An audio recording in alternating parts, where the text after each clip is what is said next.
Mellor así, 25 anos de batallón literario da Costa da Morte, que xa son anos, un cuarto de século, e digo sen nostalgia, sen ningún tipo de saudade, non?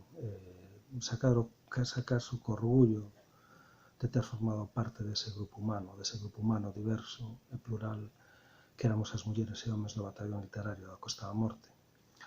Un grupo humano que tamén tiñamos a nosa forma diferente de sentir a poesía, por suposto, de expresala, diferentes voces, diferentes poéticas, e se pensaba en nós naquele momento, non só a necesidade de facer algo, de facermos cousas, e mantíñamos vivo un dinamismo cultural, un activismo cultural que se desprendeu por moitos dos concellos da Costa da Morte e por todo o país, por toda Galiza, e deso quedou aínda pegado, e penso que nos debemos sentir orgullosos e orgullosas.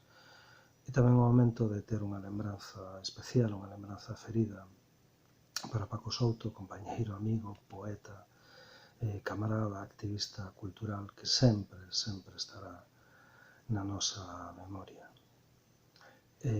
Gustaríamos expresar un desexo, a maneira dun desexo, que sigan nos a literatura, que sigan nos a poesía, que sigamos escribindo e creando novos mundos, creando versos e xogando coas palabras.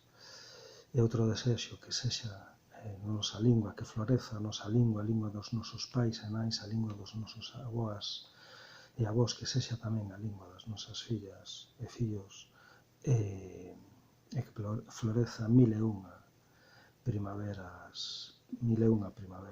máis.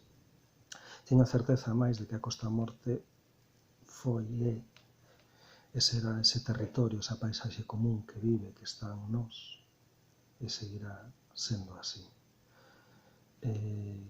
Quero acabar estas palabras, este vídeo así feito apresuradamente, manualmente, cun pequeno poema que está inédito.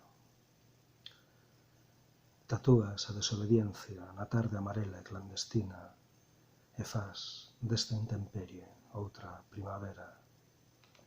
Xa máis nada, vémonos nos versos, vémonos na poesía e se cadra máis cedo que tarde tamén nos vemos nos bares. Un saúdo para todas e todos.